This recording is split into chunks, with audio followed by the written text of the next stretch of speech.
नमस्कार, स्वागत है आपका राज्यसभा टीवी में। आपके साथ मैं हूं अभिलाषा पाठक। आइए शुरुआत करते हैं इस वक्त की हेडलाइंस के साथ।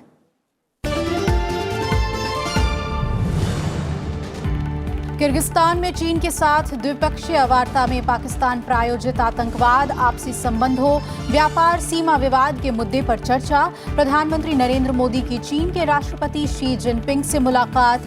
प्रधानमंत्री ने मसूद अजहर को वैश्विक आतंकवादी घोषित करने पर सहयोग पर जताया आभार। रूस में राष्ट्रपति व्लादिमीर पुतिन के साथ भी द्विपक्षीय बैठक, रणनीति साझेदारी, रक्षा सहयोग बढ़ाने पर बातचीत।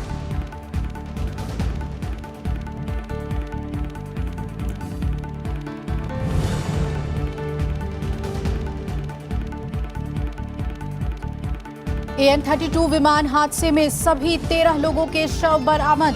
ब्लैक बॉक्स भी मिला। 3 जून को असम के जोरहाट से उड़ान भरने के कुछ देर बाद ही लापता हो गया था विमान।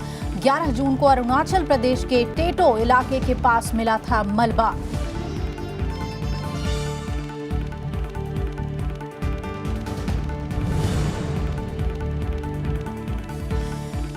चक्रवाती तूफान वायु के रास्ता बदलने के बावजूद गुजरात में सतर्क प्रशासन। राज्य सरकार ने शुक्रवार तक के लिए तटीय इलाकों में हाई अलर्ट जारी किया। गिर सोमनाथ, जूनागढ़, पोरबंदर, देवभूमि, द्वारका में भारी बारिश की संभावना। पश्चिमी रेलवे ने 77 ट्रेनों को रद्द किया। राज्य सरकार से लगातार संपर्क में है PMO।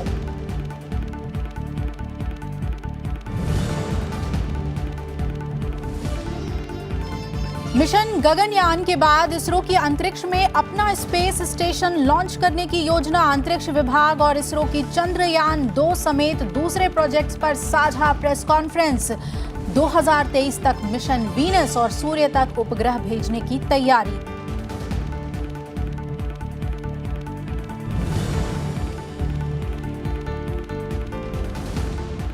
और नॉटिंघम में भारत और न्यूजीलैंड के बीच मैच में बारिश बनी बाधा। अंपायरों ने रद्द किया मैच। दोनों टीमों को मिले एक अंक। 16 जून को पाकिस्तान से होगी भिड़ंत।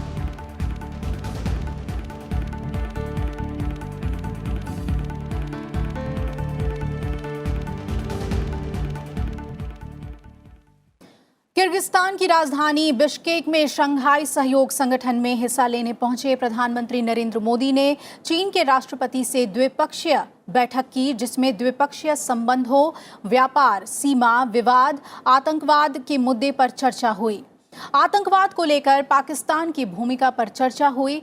भारत ने कहा कि पाकिस्तान अपने यहां आतंकवाद के खिलाफ कार्रवाई को लेकर गंभीर नहीं है। प्रधानमंत्री ने मसूद अजहर को वैश्विक आतंकवादी घोषित कराने में चीन की मदद की सराहना की।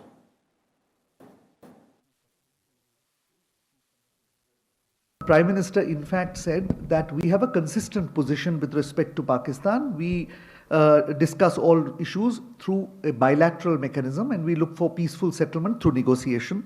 We are committed to this process. The Prime Minister recalled that he has made efforts in this regard and these efforts have been derailed. The Prime Minister did inform President Xi Jinping that Pakistan needs to create an atmosphere free of terrorism, and that at this stage we did not see this as happening as yet, and that therefore we expect Pakistan to take concrete action on the issues that India has proposed, in the areas of concern that we have flagged to Pakistan, that Pakistan should take concrete action in this regard. प्रधानमंत्री नरेंद्र मोदी ने कहा कि चीन के राष्ट्रपति से सार्थक बातचीत हुई है। दोनों देशों ने आर्थिक और सांस्कृतिक सहयोग बढ़ाने के लिए मिलकर काम करने पर सहमति जताई। प्रधानमंत्री ने कहा कि रणनीतिक संचार के चलते भारत और चीन के रिश्तों में सुधार हुआ है। प्रधानमंत्री मोदी ने शी जिनपिंग को इस साल अनौपचारिक मुलाकात के लिए भारत आने का न्योता दिया, जिसे उन्होंने स्वीकार कर लिया है। Both leaders then did a review of the bilateral relationship and they agreed that there is a new momentum in this bilateral relationship since the Wuhan summit in April last year. The Prime Minister specifically noted that what had improved between the two sides was strategic communication at all levels. And in that context, some of the issues that we had been able to resolve through that strategic communication included long pending issues like the opening of the Bank of China branch in India, as well as the resolution of the issue relating to the listing of Masood Azhar in the 1267 Sanctions Committee. The two leaders agreed that while the outcome of Wuhan was a very positive one, it was necessary now to move the relationship forward into new areas. And therefore, the Prime Minister specifically conveyed to President Xi, and he agreed, that both sides need to raise our expectations from the relationship. And in that context, the Prime Minister welcomed President Xi Jinping to India for the next informal summit, the second informal summit after Wuhan. He said that both sides must prepare very thoroughly for this summit, that the outcome of the summit must meet the expectations of both sides. And President Xi Jinping very warmly confirmed his readiness to visit India this year. There was also a brief discussion on the boundary issue. The two leaders have asked the special representatives to meet and carry forward the discussion, and have instructed them to expedite discussions in this regard for achieving a fair, reasonable and mutually acceptable solution to the boundary question. प्रधानमंत्री नरेंद्र मोदी ने इसके बाद रूस के राष्ट्रपति Vladimir Putin के साथ भी द्विपक्षीय बैठक की। इसमें द्विपक्षीय संबंधों, रणनीति, साझेदारी, रक्षा सहयोग समेत कई अहम मुद्दों पर बातचीत हुई। राष्ट्रपति पुतिन ने सितंबर की शुरुआत में रूस के व्लादिवोस्टोक में पूर्वी आर्थिक मंच में मुख्य अतिथि के रूप में पीएम को आमंत्रित किया है और पीएम मोदी ने निमंत्रण स्वीकार कर लिया है। President Putin specifically recognized Prime Minister's personal contribution in strengthening this relationship. He mentioned this on more than one occasion.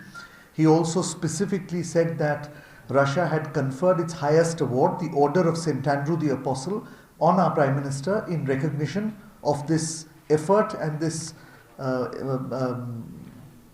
initiative that Prime Minister has taken to develop the relationship with Russia. Both leaders recognize the special significance of the partnership as an important pillar for stability in the world of the future. And there was an understanding that this partnership, this relationship, is an old relationship. It is a relationship based on trust between the leadership and between the people, and that this relationship needs to be sustained, it needs to be developed, it needs to be given further encouragement. President Putin has invited the Prime Minister formally to be the main guest for the Eastern Economic Forum at Vladivostok in early September. And Prime Minister has warmly accepted this invitation. So this will be a bilateral visit that Prime Minister will make to Vladivostok in early September as the chief guest for the Eastern Economic Forum, and thereafter for the India-Russia annual bilateral summit. Kyrgyzstan में हुए द्विपक्षीय बैठक पर और ज़्यादा जानकारी के लिए मेरे सहयोगी अखिलेश सुमन हमारे साथ जुड़ रहे हैं। अखिलेश, आतंकवाद के मुद्दे पर प्रधानमंत्री ने सीधे तौर पर पाकिस्तान को घेरा, कहा कि पाकिस्तान गंभीर नहीं है। क्या कुछ अहम बातें आतंकवाद के मसले पर चीन के साथ रही? निश्चित तौर पर जिस तरीके से चीन को माना जाता है कि वे पाकिस्तान को अपना आयरन फ्रेंड मानते हैं, तो वैसी स्थिति में पाकिस्तान की जो स्थिति है उसको पूरी दुनिया जानती है, और खास करके मध्य एशिया के लोग इस बात से लगातार आशंकित रहते हैं कि अगर पाकिस्तान की तरफ से आने वाला आतंकवाद नहीं रुका तो अभी तो ठीक है, अफगानिस्तान में बुरी स्थिति ज्यादा है, लेकिन वो धीरे धीरे मध्य एशिया के अन्य देशों में भी आएगी और भारत निश्चित लगातार उसका दंश भुगत रहा है। तो ऐसी स्थिति में उन्होंने चीन को कहा कि पाकिस्तान के साथ बातचीत की प्रक्रिया के लिए भारत हमेशा तैयार रहा है और दोनों देशों के बीच में एक द्विपक्षीय स्तर पर बातचीत का मैकेनिज्म बना हुआ है, लेकिन पाकिस्तान की तरफ से आतंकवादी घटनाएं होती हैं और उसके बाद फिर बातचीत की प्रक्रिया रुकती है। तो ऐसी स्थिति में भारत में भी एक गुस्से की लहर बढ़ती है और उसके बाद एक दबाव सरकार पर भी बनता है और भारत को यह बर्दाश्त नहीं है कि आतंकवाद के साये में बातचीत हो। तो इस माने में उन्होंने चीन को एक साफ तौर पर बता दिया कि पाकिस्तान के साथ कोई बातचीत तभी संभव होगी जब पाकिस्तान आतंकवाद के रास्ते को छोड़ता है, और इस मामले में पहला कदम पाकिस्तान को ही उठाना पड़ेगा। देखिए, जो एससीओ सम्मेलन होने वाला है, एससीओ सम्मेलन में पाकिस्तान भी उसी तरह का साझेदार है जिस तरीके का भारत है, लेकिन अगर एससीओ सम्मेलन के भविष्य को ठीक रखना है तो सार्क की जैसी स्थिति न हो जाए, इसके लिए प्रधानमंत्री नरेंद्र मोदी ने आतंकवाद के मामले पे चीन को पूरी तरह साफ गोई से बता दिया कि आतंकवाद पाकिस्तान की तरफ से आ रहा है और आतंकवाद अगर नहीं रुकेगा तो पाकिस्तान के साथ कोई भी सकारात्मक स्थिति नहीं बन सकती है। तो मुझे लगता है कि एक अपनी तरफ से उन्होंने चीन के बारे में के अंदर बिल्कुल अखिलेश, और दूसरी तरफ अगर हम रूस की बात कर लें अखिलेश, यहाँ पर तो प्रधानमंत्री को व्लादिवोस्टोक आने का न्योता दिया गया है। किस तरह से देखें रूस के साथ हुए द्विपक्षीय बैठक को? रूस के साथ जो द्विपक्षीय बैठक हुई है तो उसमें मुद्दा था, आतंकवाद भी एक मुद्दा था और प्रधानमंत्री ने कहा रूस के राष्ट्रपति को कि आतंकवाद के खिलाफ लड़ाई हमारे हित में भी है और आपके हित में भी है, तो इस मामले में हम लोगों को पूरी तरह एक दूसरे को सहयोग देना चाहिए। और उसके अलावा जो यहाँ पे एक माना जाता है कि भारत और रूस के बीच में जो रक्षा संबंध है वो जो हमारे व्यापारिक संबंध है वो खासतौर पर रक्षा क्षेत्र पे सीमित है, लेकिन संभावनाएं कई और हैं। कई क्षेत्रों में एग्रीकल्चर से लेकर और सारी चीजों में, फार्मास्यूटिकल से लेकर कई क्षेत्रों में है, जो हमारी सूचना तकनीक में हमारी महारत है, उस सारे क्षेत्रों में है। तो प्रधानमंत्री नरेंद्र मोदी ने कहा कि इस मामले को और ज्यादा जो व्यापारिक संबंध है उसको बढ़ाना चाहिए और इसीलिए राष्ट्रपति पुतिन ने व्लादिवोस्टोक में जो आर्थिक फोरम की बैठक होने वाली है उस में आमंत्रित किया। वहां प्रधानमंत्री भी जाएंगे, प्रतिनिधिमंडल भी जाएगा और आगे किस तरीके से भारत और रूस के बीच व्यापारिक संबंधों को अन्य क्षेत्रों में फैलाया जाए इसके बारे में एक रोड मैप बनेगा। हालांकि इससे पहले से भी बातचीत हो रही है, लेकिन इसे और ज्यादा पुख्ता करने की जरूरत है कि भारत और रूस के संबंध सिर्फ रक्षा पे नहीं बल्कि अन्य क्षेत्रों में बढ़े, ताकि एक जो व्यापार का असंतुलन है उसके अलावा जो और बेहतर साझेदारी जो है वो हमारी हो, चाहे चीन हो या फिर रूस। अखिलेश, बहुत बहुत शुक्रिया आपका विस्तार से द्विपक्षीय बैठक के बारे में हमें जानकारी देने के लिए। आगे बढ़ते हैं, बात कर लेते हैं चक्रवाती तूफान वायु की। वायु का रास्ता बदलने से गुजरात सरकार ने थोड़ी राहत ली है, लेकिन राहत की सांस अभी पूरी तरह से नहीं ली जा सकती क्योंकि तटीय इलाकों में अलर्ट जारी है। अभी भी वायु तूफान गुजरात के तटीय इलाकों के दूर से ही अरब सागर की ओर बढ़ने से तटीय क्षेत्रों खासकर गिर सोमनाथ, जूनागढ़, पोरबंदर, देवभूमि, द्वारका में भारी बारिश की संभावना जताई जा रही है। मौसम विभाग ने इस दौरान 150 किलोमीटर की रफ्तार से हवाएं चलने का अनुमान जताया है, जबकि समुद्र में लहरें 1 से 2 मीटर तक ऊपर उठ सकती हैं। लोगों की सहायता के लिए सेना के 700 से ज्यादा जवान, बीएसएफ की 2 कंपनियां, राज्य रिजर्व पुलिस की 14 कंपनियों को सौराष्ट्र और कच्छ जिलों में तैनात किया गया है। तटीय इलाकों में एनडीआरएफ की 33 और एसडीआरएफ की 9 टीमें मुस्तैदी के साथ लोगों की मदद करने में जुटी हुई है। भारी बारिश और तेज हवाओं के मद्देनजर पश्चिमी रेलवे ने 77 ट्रेनों को रद्द कर दिया है, जबकि एयरपोर्टों को भी बंद रखने के आदेश दे दिए गए हैं। प्रधानमंत्री कार्यालय लगातार राज्य सरकार से संपर्क बनाए हुए है। गिर सोमनाथ, जूनागढ़, दीव, पोरबंदर, देवभूमि, द्वारका, उसमें wind 135 to 145 kilometre per hour रहेगी, gusting to 160 kilometre per hour रहेगी। सी स्टॉर्म सर्ज रहेगी 0.6 टू 1.3 मीटर तक वो अफेक्टेड एरिया में। बारिश हेवी टू वेरी हेवी, भारी से अति भारी और एक्सट्रीमली हेवी रेन भी होने का संभावना है वो कोस्टल डिस्ट्रिक्ट्स में, और कहीं कहीं जगह में भारी से अति भारी बारिश होने का संभावना है। सौराष्ट्र में, पूरे सौराष्ट्र में आज बारिश मिलेगी। साउथ गुजरात में भी कहीं कहीं जगहों में आइसोलेटेड हेवी रेनफॉल होने का संभावना है। गुजरात की सीमा से सटे दमन द्वीप में भी तूफान की तबाही का मंजर देखने को मिला। जगह जगह पेड़ उखड़े हुए नजर आए। एनडीआरएफ की टीमें मौके पर पहुंचकर उन्हें हटाने के काम में लग गई है। वायु तूफान का असर मुंबई में देखने को मिला। समुद्र में लहर उफान के साथ ऊपर उठती नजर आई। अरुणाचल प्रदेश में भारतीय वायुसेना के AN-32 विमान हादसे में सभी 13 लोगों के शवों को बरामद कर लिया गया है। साथ ही विमान का ब्लैक बॉक्स भी बरामद हो गया है। इससे पहले भारतीय वायुसेना ने सभी 13 लोगों की मृत्यु की पुष्टि की थी। 3 जून को असम के जोरहाट से उड़े AN-32 का मलबा 11 जून को अरुणाचल प्रदेश के टेटो इलाके के पास मिला था। विमान में 13 लोग सवार थे और वायुसेना ने इन सभी 13 लोगों की मौत की पुष्टि की थी।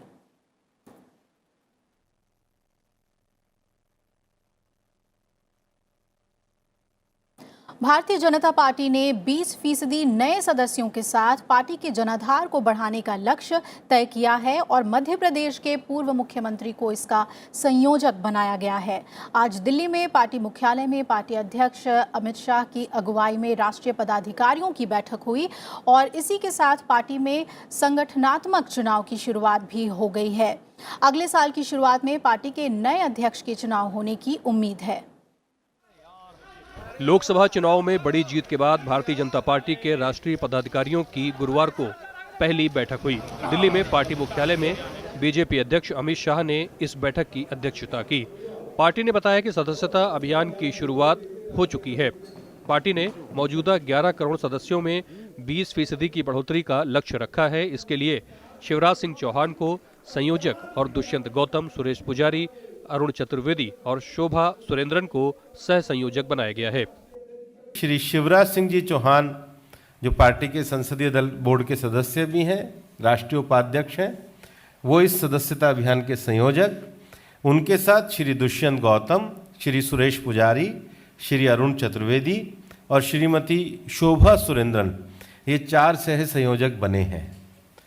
अब ये जो टीम है, ये टीम बैठ कर के जल्दी ही आपको सदस्यता का ये जो एक वृद्धि का जो एक अभियान पार्टी का हर तीसरे साल होता है, उसके अभियान के बारे में पूरी जानकारी और उसकी डेट शिवराज सिंह जी अभी एक टीम के साथ बैठक करके शीघ्र ही एक निश्चित समय के अंतर्गत ये सदस्यता की जाएगी, उसकी आपको 2-3 दिनों में जानकारी देंगे।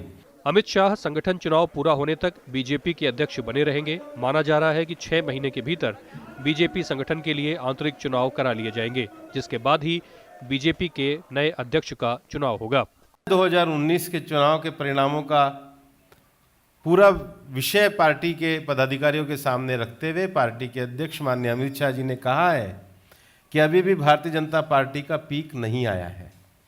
अभी भी जिन क्षेत्रों में पार्टी के कार्य का विस्तार नहीं हुआ है, जिन राज्यों में हमें सफलता नहीं मिली है, समाज के सभी वर्गों तक, सभी लोगों तक पार्टी के काम का, पार्टी की सदस्यता का परिश्रम के साथ आगे बढ़ाने का पूरा विस्तार करना है। ये लगभग तय है कि इस साल होने वाले विधानसभा चुनाव तक अमित शाह ही बीजेपी अध्यक्ष बने रहेंगे। इस साल के अंत तक झारखंड, हरियाणा और महाराष्ट्र में विधानसभा चुनाव होने हैं। नए साल के साथ ही भारतीय जनता पार्टी को नया राष्ट्रीय अध्यक्ष भी मिल सकता है। पंचानन मिश्रा, राज्यसभा टीवी। इसरो गगनयान मिशन के बाद अंतरिक्ष में अपना अंतरिक्ष स्टेशन लॉन्च करने की योजना बना रहा है। इसरो प्रमुख के सिवन ने आज दिल्ली में इसकी जानकारी दी। उन्होंने कहा कि ये महत्वाकांक्षी परियोजना गगनयान मिशन का विस्तार होगा। मिशन चंद्रयान 2 और अन्य अंतरिक्ष कार्यक्रम की तैयारियों के बारे में अंतरिक्ष विभाग और इसरो की ओर से ये जानकारी दी गई। केंद्रीय अंतरिक्ष राज्य मंत्री जितेंद्र सिंह और इसरो प्रमुख के सिवन ने गुरुवार को दिल्ली में प्रेस कॉन्फ्रेंस की, जिसमें भारत के अंतरिक्ष कार्यक्रमों की तैयारियों और योजनाओं के बारे में जानकारी दी गई। इसरो प्रमुख के सिवन ने कहा कि मानव अंतरिक्ष मिशन गगनयान के लॉन्च के बाद गगनयान प्रोग्राम का विस्तार करना होगा, जिसके तहत भारत का अपना स्पेस सेंटर लॉन्च करने की योजना है। We are planning to have a separate space station. Now we don't want to be part of the other one because our space station is going to be very small, and we will be launching a small module, and that module will be useful for carrying out the microgravity experiment. केंद्रीय मंत्री जितेंद्र सिंह ने बताया कि 2022 में भारत की 75वीं स्वतंत्रता की वर्षगांठ के मौके पर गगनयान के जरिए मानव मिशन को अंतरिक्ष में भेजने का संकल्प लिया गया है, जिसकी योजना और तैयारी की निगरानी के लिए विशेष सेल बनाया गया है। An exclusive special cell has been created called the Gaganyaan National Advisory Council to monitor the planning, the preparation of this mission, which of course, as you would have realized, would be called Gaganyaan. ISRO 15 जुलाई को Chandrayaan 2 launch करने जा रहा है। चंद्रयान 2 के साथ orbiter, lander और rover चंद्रमा में भेजा जाएगा। इसरो प्रमुख ने बताया कि देश के आम आदमी के हित में ये मिशन है। It's like that now lot of discoveries it is going to give, like minerals, Even sometimes you may get that, that the helium-3, it may be useful as a fuel. Like that, many such things will be, discovery will come, that discovery will be useful that for the common man. अंतरिक्ष कार्यक्रम के तहत ISRO mission Venus पर काम कर रहा है और 2023 तक ये पूरा हो जाएगा। इसरो की तैयारी सूर्य तक उपग्रह भेजने की है और इसके लिए भी बड़े स्तर पर तैयारियां शुरू की जा चुकी हैं। नवविक्रम सिंह, राज्यसभा टीवी। जम्मू कश्मीर के अनंतनाग में हुए आतंकी हमले को केंद्र सरकार ने बेहद गंभीरता से लिया है। सीआरपीएफ के डीजी आरआर भटनागर ने आज गृह मंत्रालय में गृह सचिव राजीव गौबा से मुलाकात की। उन्होंने पूरी घटना की जानकारी दी। बैठक में आतंकवादियों के खिलाफ कार्रवाई और कश्मीर घाटी के मौजूदा हालात की समीक्षा की गई। उधर श्रीनगर में आतंकी हमले में शहीद हुए जवानों को श्रद्धांजलि दी गई। बुधवार को आतंकियों ने दक्षिण कश्मीर के अनंतनाग में सीआरपीएफ के जवानों पर घात लगाकर हमला किया था। इस हमले में सीआरपीएफ के 2 एएसआई और 3 कांस्टेबल सहित कुल 5 जवान शहीद हो गए। सेना की ओर से जवाबी कार्रवाई में एक आतंकी भी मारा गया। जम्मू कश्मीर के राज्यपाल के सलाहकार का कहना है कि हाल में हुए हमलों को देखते हुए अमरनाथ यात्रा की सुरक्षा को पुख्ता किया जाएगा।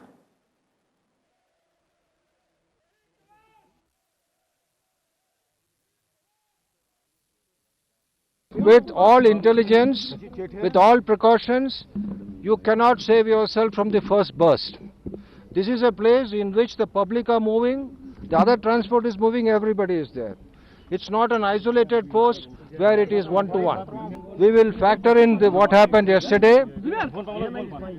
We also keep inside the previous incidents, and this what has happened yesterday will also be part of our overall planning. 17 जून से शुरू हो रहे संसद सत्र से पहले सरकार ने सर्वदलीय बैठक बुलाई है। 16 जून को प्रधानमंत्री मोदी की अध्यक्षता में सर्वदलीय बैठक होगी। इस दौरान बजट सत्र को सुचारू रूप से चलाने पर चर्चा होने की उम्मीद है।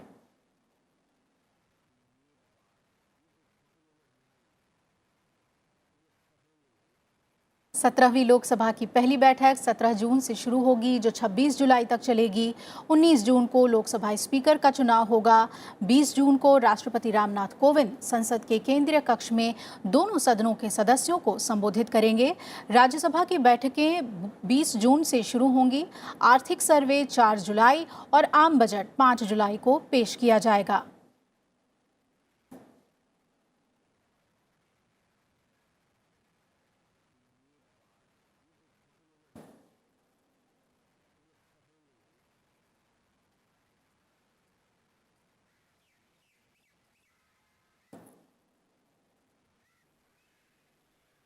इन सबके बीच वित्त मंत्री निर्मला सीतारमण ने आज नई दिल्ली में वित्त और पूंजी बाजार के प्रतिनिधियों से बजट पूर्व परामर्श किया। इसमें कैपिटल मार्केट्स, वित्तीय क्षेत्र, गैर बैंकिंग वित्तीय कंपनियों और वैकल्पिक निवेश कोष से जुड़े मुद्दों पर चर्चा की गई। बैठक में शामिल प्रतिनिधियों ने कई सुझाव भी रखे। बाद में वित्त मंत्री ने बुनियादी ढांचा क्षेत्र और जलवायु परिवर्तन के विशेषज्ञों के साथ बैठक की। इससे पहले निर्मला सीतारमण ने कृषि, उद्योग और व्यापार क्षेत्र के प्रतिनिधियों के साथ भी विचार विमर्श किया था। वित्त मंत्री 5 जुलाई को बजट प्रस्तुत करेंगी।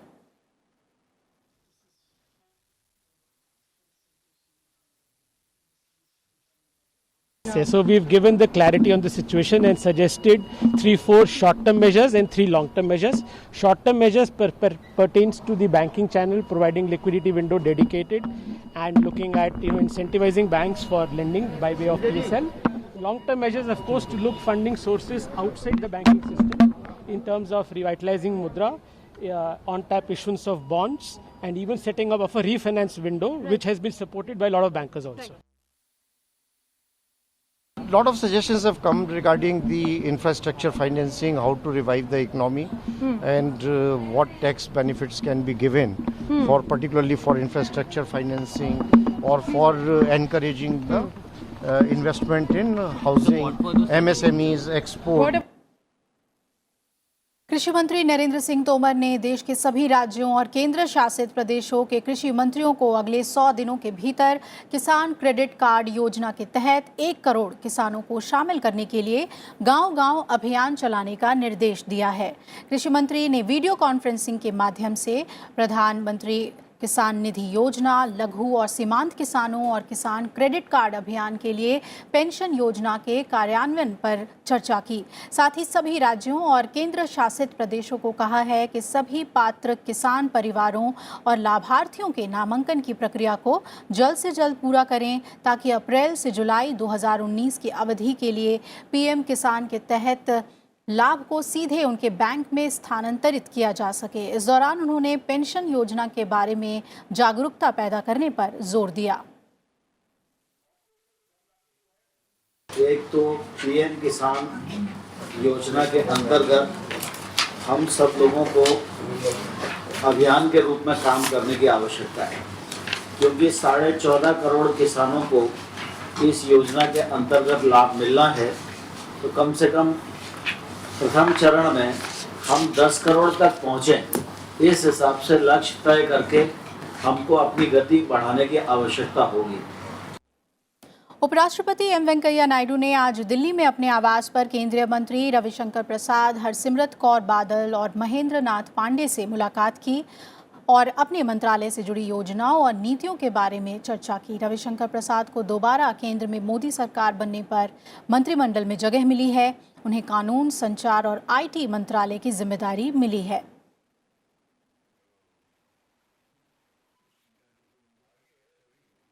केंद्रीय मंत्री महेंद्र नाथ पांडे ने उपराष्ट्रपति एम वेंकैया नायडू से मुलाकात की। उन्हें कौशल विकास और उद्यमशीलता मंत्रालय की जिम्मेदारी मिली है। केंद्रीय मंत्री ने कौशल विकास पर सरकार की पहल के बारे में जानकारी दी। वहीं उपराष्ट्रपति ने कौशल विकास गतिविधियों को बढ़ाने और उद्योग और संस्थानों के बीच सहयोग बढ़ाने की सलाह दी।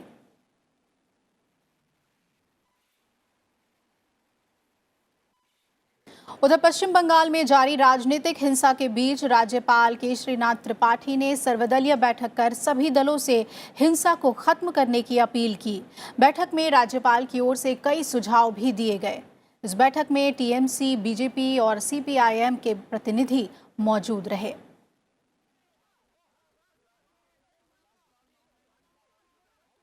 केंद्र सरकार ने ईएसआई अंशधारकों को बड़ी सौगात दी है। ईएसआई के तहत सरकार ने ईएसआई अंशधारकों की दरों में कटौती करते हुए योगदान की दर को 6.5% से घटाकर 4% कर दिया है।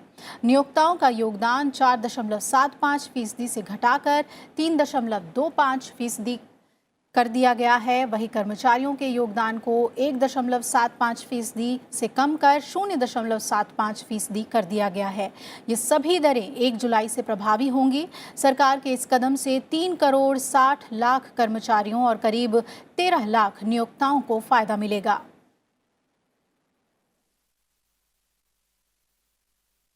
बात करते हैं क्रिकेट वर्ल्ड कप की। नॉटिंघम में भारत और न्यूजीलैंड के बीच खेले जाने वाला मैच बारिश की वजह से रद्द कर दिया गया है। इसके साथ ही दोनों ही टीमों को 1-1 अंक दिए गए हैं। अब तक बारिश के कारण विश्व कप के 4 मैच रद्द हो चुके हैं। अब भारत का अगला मुकाबला 16 जून को पाकिस्तान के साथ होगा।